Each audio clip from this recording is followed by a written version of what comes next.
make eye contact with like that's true. different people, except there's no people there. Yeah. So I think I see, let's see, I think that is... Wine Sister and Stephanie. Mike Resnick. Mike Resnick, okay. So we're going to be making unleavened bread. We have never done this before. We decided not to practice to keep it real. Because this is the way that we roll. So welcome to our kitchen, which has been also featured on every sermon. I know. For the past 4 weeks. So fun. We're going to be making unleavened bread, so you will need to preheat your oven.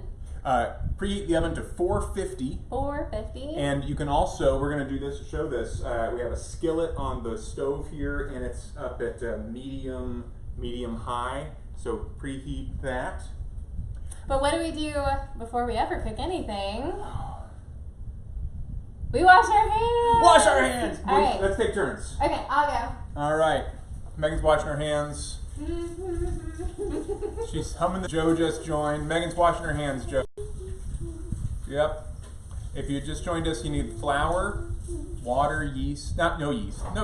Flour, bread. water, oil, and pinch of salt. All right. I just washed my hands with the doxology. I'm going to be extra holy and really sing it. Dave's Praise God from whom all blessings flow. Praise Him, all creatures here below. Praise Him above, ye heavenly hosts. Sing out your thumbs. Praise Father, Son, and then the wrist, and Holy Ghost. Amen. All right. Okay. Dave Collins' hands are clean. They are. My hands are clean. We both sang the doxology. I hummed it. The skillet is hot. Look at that. Hear that? It is hot. I do hear that. Okay, we have the recipe over here. It's on our fridge right next to We'd show it to you, but it'd be backwards. And it's right next to our piece of paper that tells us what day of the week it is. Yes, today's Thursday. The weather outside is cloudy, and the goal today is not going crazy. Yep. So we have our recipe right here. We'll post I got it this later from too. HebrewLiving.com. HebrewLiving.com So because we're making legitimate. Yes. This is legitimate. Okay. All right, so what's first? First thing, it says preheat the oven to 450 degrees. Okay. We did that. Done. Okay. Line a baking sheet with parchment paper. We've not done that yet. Okay, I'll go get it. Okay. You entertain them. Okay, so what you need, we did a small amount. We're doing 1 cup of flour because we might not all have a lot of flour, and you don't need a lot because this stuff doesn't taste great. You just need like 2.5 tablespoons to 3 tablespoons of water and the same amount of oil. So 2 to 3 tablespoons of oil, 2 to 3 tablespoons of water. I'm trying to cut it. Ha-ha! Well done, well done. Okay.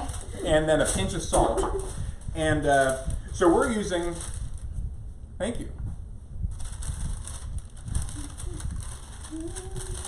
We're not going to use this one though. Yeah, that would be gross. So we're using all-purpose flour, but this would not be historically accurate, would it? What would be? This is bleached flour. Oh, I'm going to get mortar and pestle. So again, didn't practice this at all. There we go. Okay, he's getting our mortar and pestle. Some quinoa. And some quinoa because he's going to try and add a grain to our flour. The crazy thing, to increase. Now don't use too much of the quinoa because we need to be able to eat around here. I'm just going to do a little bit. We'll sprinkle it into our flour. Okay. So tell me why you're adding quinoa. Well, I'm demonstrating that mortar and pestle. See, when we say like unleavened bread, that doesn't mean that like you don't put yeast in it. That means that you put the liquid in the flour really quickly, and you cook it quickly because there's no yeast.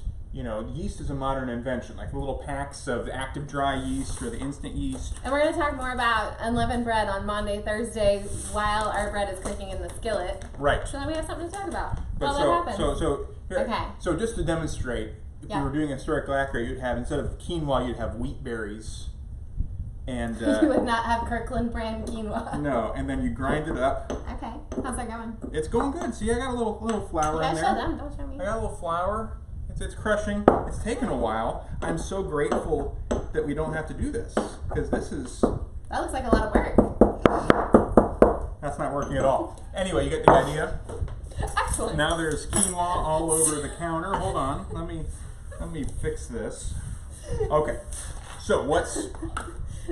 All right, so first step is we mix the flour, oil, and salt together in a bowl. Okay. And then we're going to add water and knead a few minutes. So we need 1 cup of flour. Okay, so here's a cup. Hey, you did the quinoa.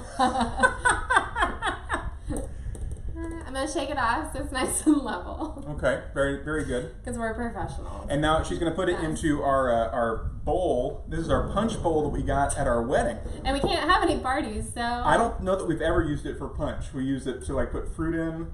Yep. I think, yeah, it's now we're doing this. All right, now we got... Sometimes if someone has a stomach bug, you know. Yeah, I mean, but I don't think we you use that your one. bowl. We use the stainless steel ones for that. All right, now I'm going to get just a 1 pinch. cup of flour. I'm going to do a pinch of salt. And the purpose of salt is not just to taste good, but salt slows down the fermentation process. Really? Because to have it be unleavened, you don't want it to have the water in it for too long, because then the yeast will start to grow, because yeast is naturally occurring in all flour. That's what sourdough bread is It's for. a wealth of information. I had a period. It says how much flour? 1 cup. We just did 1 cup. You can do more. It's all bread is a ratio. So we're doing. I'm such a bread nerd. Oh my gosh. I'm just impressed by his bread knowledge. I was deep into bread when Andrew was a baby. I mean, That's true. There was a point in our home when things got so stressful. We had a toddler, we had a baby, work was kind of hard at that time. So Dave started making bread as like good stress relief, except there were like 15 loaves of bread. Yeah, because when you do like a bunch of stuff. Sorry. Lucia Knudsen said, I think I gave you that punch bowl. Oh my gosh, thank you, Lucia. That's amazing. We love it. Oh, we do, and we're using it today. So how much oil is that? I just said 2 tablespoons. You're going to do 2.5 to 3, Okay. depending on whether someone bumps you while you're pouring it out. It actually says 2 to 3 tablespoons of water too, but you're just doing oil. Well, right it says you mix the flour, oil, and salt together first. Did and we then mix it? I'm The gonna oil. mix it now. Okay. And So then, 1 cup of flour, and then we need 2 to 3 tablespoons of olive oil. mix this all The together. biggest spoon you have. So And you're just then you making a mix it paste. together. I think the closest thing to this would be like a Yeah. cracker or a It's like a cracker paste. or a tortilla. Okay. And so- like a pita bread maybe? Well, Or is that too soft? Pita is also too yeasty. That's why it gets that separation in the middle. The more you know. You didn't know I knew so much about bread. So did you know all this going in, or did you like pre-research? Sadly, I knew all this going in. Like, I got so deep into bread 15 years ago that I Okay. will always be somewhat of an expert about bread. Okay. So I think it's kind of mealy. It's kind of like, when you mix, make pie crust, and you put the... Just like in Jewish time. When we make pie, you mix the In case you missed butter the in. beginning, we both washed our hands for a full Yeah. doxology. So if you're like, I'm going to take off my wedding band to not get flour I'll take in mine there. off too, because apparently quarantine. What's going on here? I just don't like when I get flour underneath there. I don't know. So I'm gonna mix it up.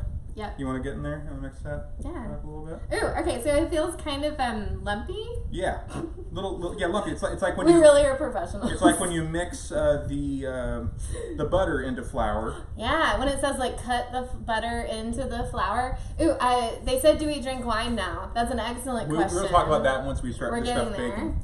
All right, so now we're Okay. ready for water, Now what do we do? and so we're gonna do 1 tablespoon at a time, Okay. and we're just gonna mix it in. Let's just mix it in with our hands. Okay. Go ahead and mix, Meg.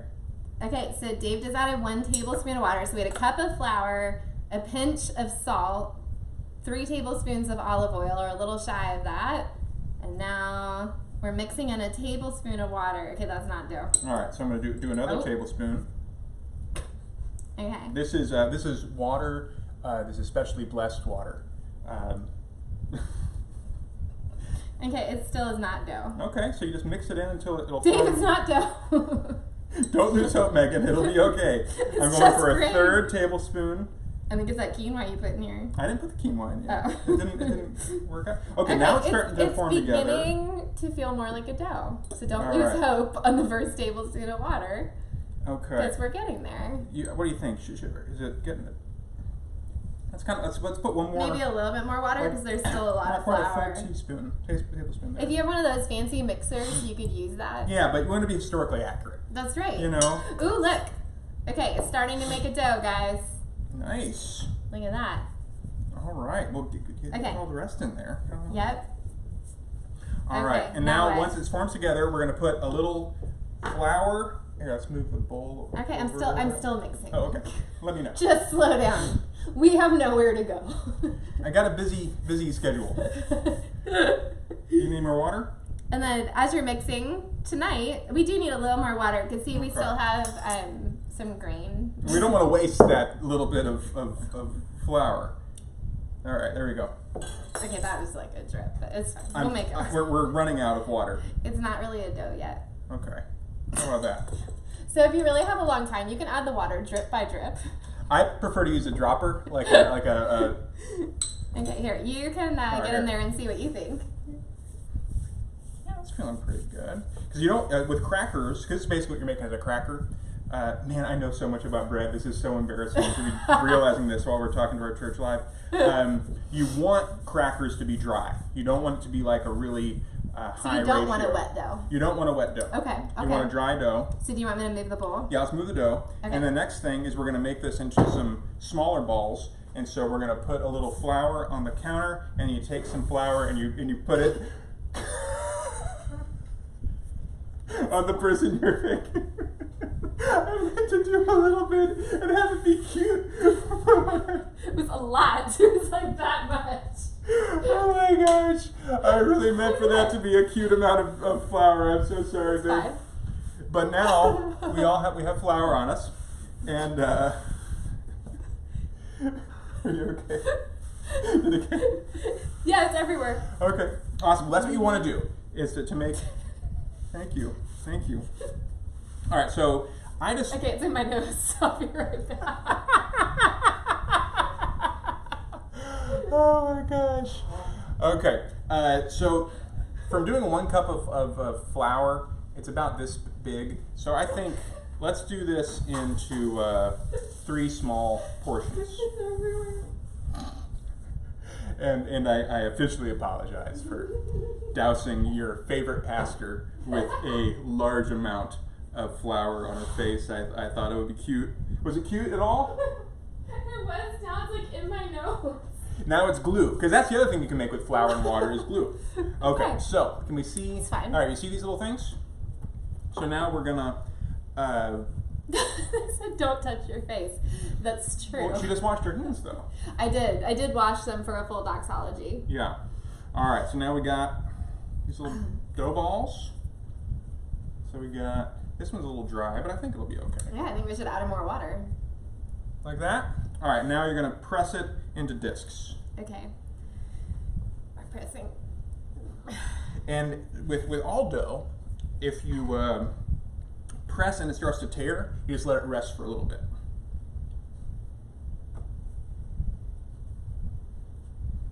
Oh man, that's looking pretty good.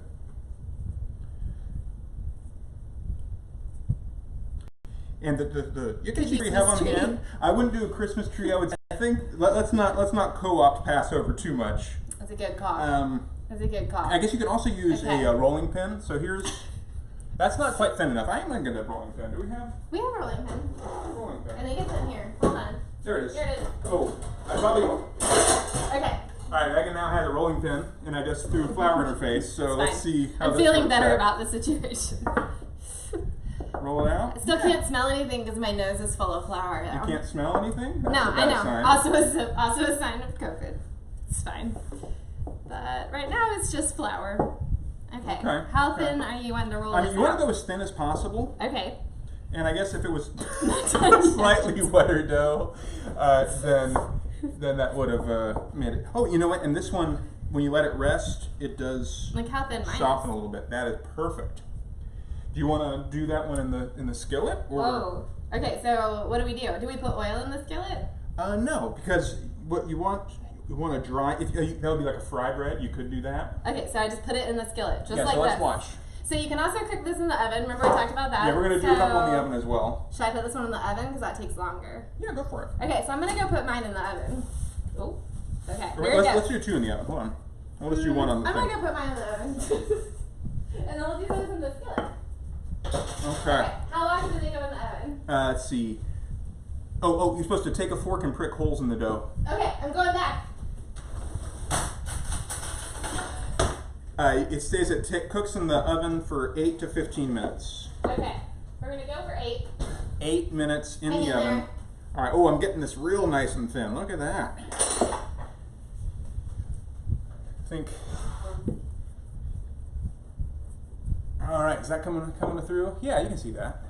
All right. So I got this nice and thin. I'm back. And let me get a fork to press the holes in it. I'll start rolling out our other unleavened bread. All right. There we go. So I'm gonna prick it.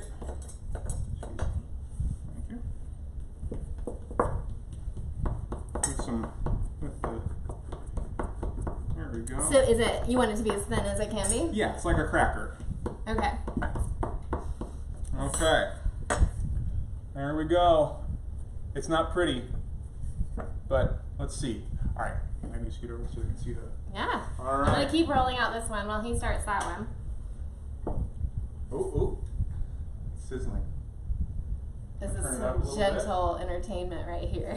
I mean, this is much more exciting than my live stream of the dog sleeping for an hour. Hey, that is so good. Although, if you all missed that, if you have to be friends with me personally on Facebook, and I'd love to be friends with anybody. Last night we live streamed the dog sleeping for an hour, and Well, we didn't. I did, but as a part of it, my friend from elementary school, middle school, high school, who was a professor of film, jumped on and answered my question that it was art. Really? Compared it to Andy Warhol. So Andy Warhol did the same thing. So I'm basically, she said it was better too. So I'm basically Andy Warhol. It smells a little like burning, but it's going to be fine. Okay, so while this is cooking. Okay, why don't you talk about, so why unleavened bread? Why don't you talk about that? Okay, so you can read the story in I'm going to keep rolling. Oh, it's starting to bubble up. I don't know if you got here. Be careful, it's hot. Tilt it there. Can you see the bubbling? See, it's starting to bubble up. It's getting a little puffy. I don't know if you can see it from there. Let me bring it over.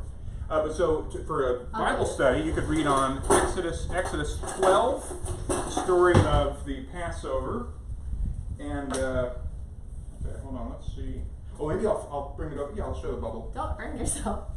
So you see the bubble? See how it's bubbled? See the bubbles? Yeah, you can see the Bubble bubbles. up. Nice. It's pretty cool, right? You can do a Bible study, read Exodus 12 tonight, or now, and what does it talk about in there? about the Passover, and right. because after the Passover happened, the people of Israel had to get out of town with a quickness, and so they got instructed them to make bread, but not let it rise, because you had to get out quick, and so make this unleavened bread and take it with you. And that's why they celebrate Passover today, and why we celebrate, why we have unleavened bread for Maundy Thursday, because Jesus was celebrating Passover in that upper room.